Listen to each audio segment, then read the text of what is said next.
Lawn tractor tire pressure. Homeowners with large plots of grass and landscape companies performing lawn and garden maintenance depend upon lawn tractors to assist with yard work. As with any tool, the lawn tractor must be properly maintained for peak performance. Oil changes, spark plugs, blade sharpening and regular tune-ups are routinely done, but tractor tires need attention as well. Proper tire pressure is just as essential for the lawn tractor as it is for the family car. Tractor tire performance. Most lawn tractor tires are mounted on front-wheel drive machines.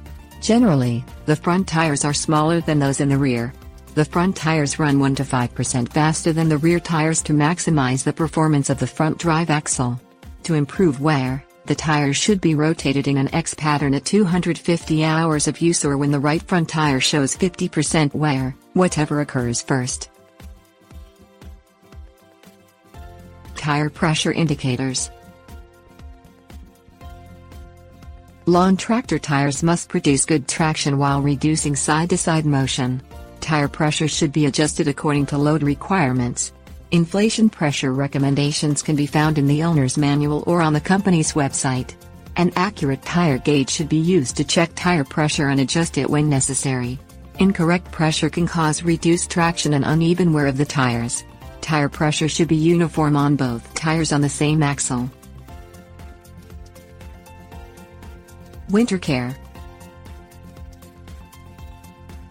A lawn tractor that sits idle during the winter should have its rear tires removed and stored horizontally.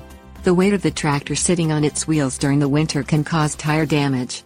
Cold temperatures reduce air pressure in the tires and places undue stress on the rubber.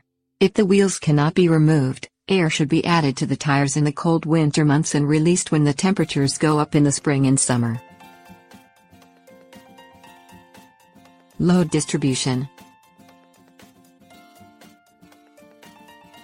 Load distribution on the lawn tractor should be 40% on the front tires and 60% on the rear. Front tires usually contain more pounds per inch to SI of air than the rear tires. A Scott 1642 lawn tractor, for example, should have 14 pounds per square inch in 15-inch front tires and 10 pounds per square inch in 20-inch rear tires. Safety considerations. A lawn tractor tire should be mounted by a professional. Accidental separation of a tire from its rim can cause an explosion, resulting in severe injury or death. A wheel and tire assembly should never be welded or overheated as this too can cause a catastrophic explosion. A lawn tractor tire should never be filled from above or from the front. A clip-on chuck or extension hose will allow safe inflation from the side of the tractor tire. Proper care and attention to tire pressure will extend the life of the tires on your lawn tractor and provide many more hours of safe and effective operation.